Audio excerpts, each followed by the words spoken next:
Welcome to the Bite-Sized Brilliance Podcast. I'm your host, Dr. April Darley, and I've got a quick question for you.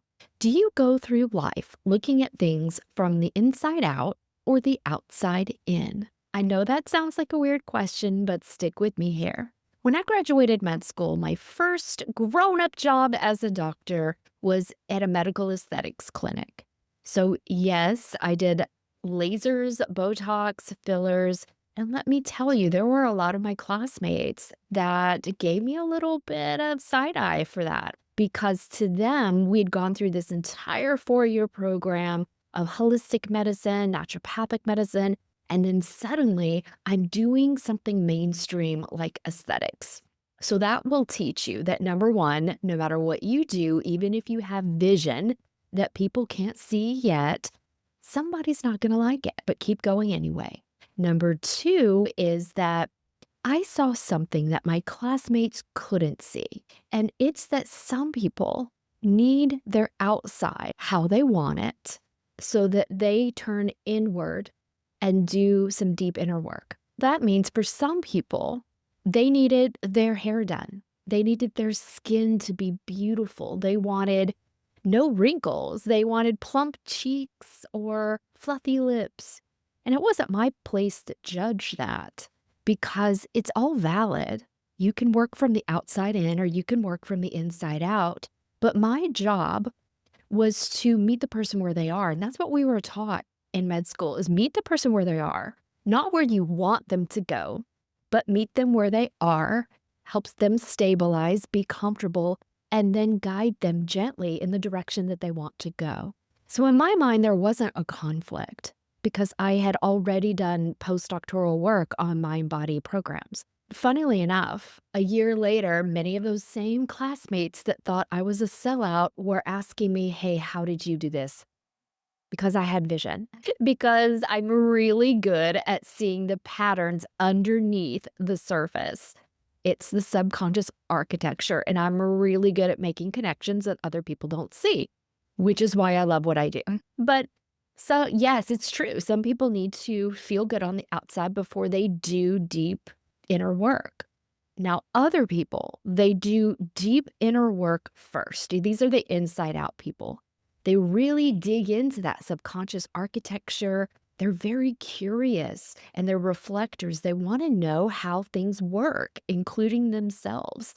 And when they feel good inside, meaning they don't need external validation, they're really great at internal validation. They've worked on their self-esteem. They feel stable and emotionally regulated and confident on the inside. Then they're more open to start working on their outside. So let me ask you, my friend, do you work from the outside in or the inside out? Both ways are absolutely valid as long as you are doing the work in the other realm, because both ways run the risk of sabotage if you're not embracing the opposite side. For example, if you are an outside in and you've only worked on your beauty or your fashion, your nails, your hair, your jewelry, accessories, all the things, but you haven't looked inside to work on self-esteem, confidence, and internal validation, eventually you may hit this wall where there's a void.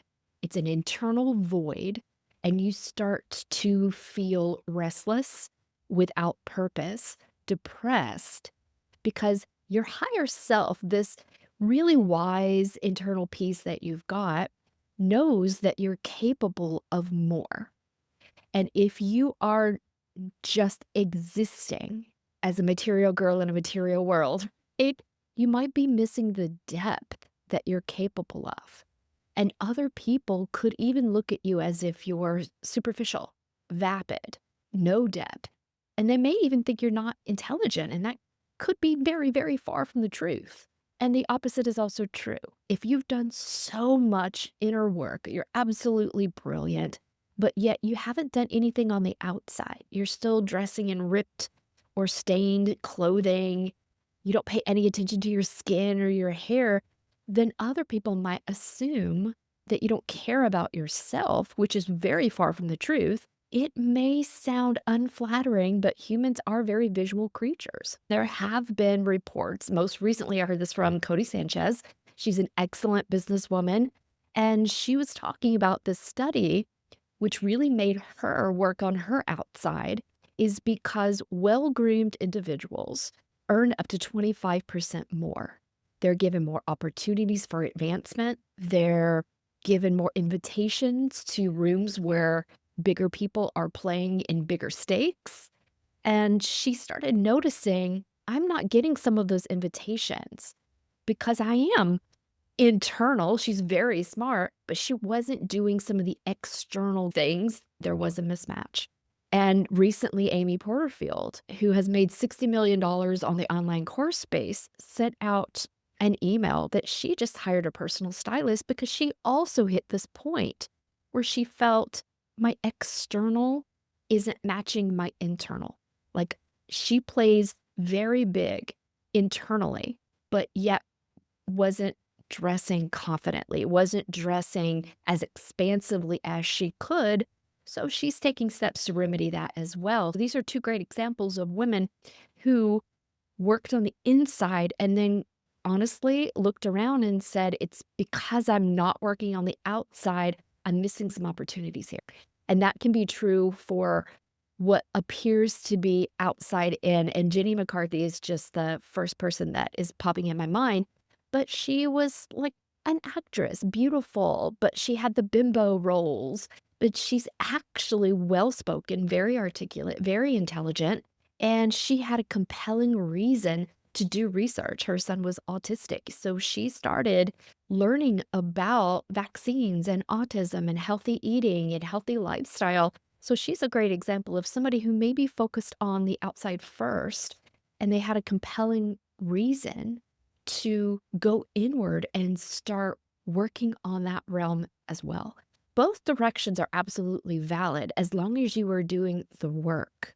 If you are avoiding the opposite side of the spectrum, so if you are a person who works inside out and you are avoiding your physical beauty, if you are playing small, you're still hiding and shrinking, if your body language is drawn inward that says, please don't notice me, you are being unfair to your ability to make impact in the world.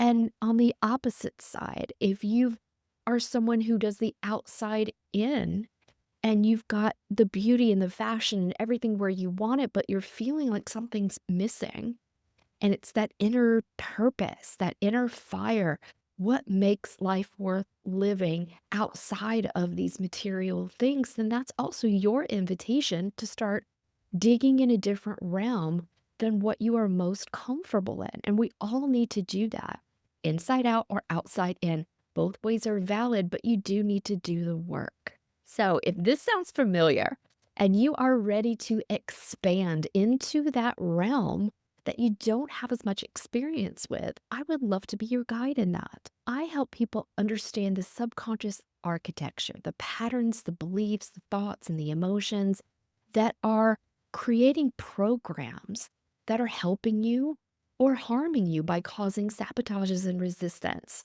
If you would like to learn more about what it could be in your case, then book a free consultation with me at aprildarley.com, and you'll find out more about my private coaching programs, Decode and Amplify.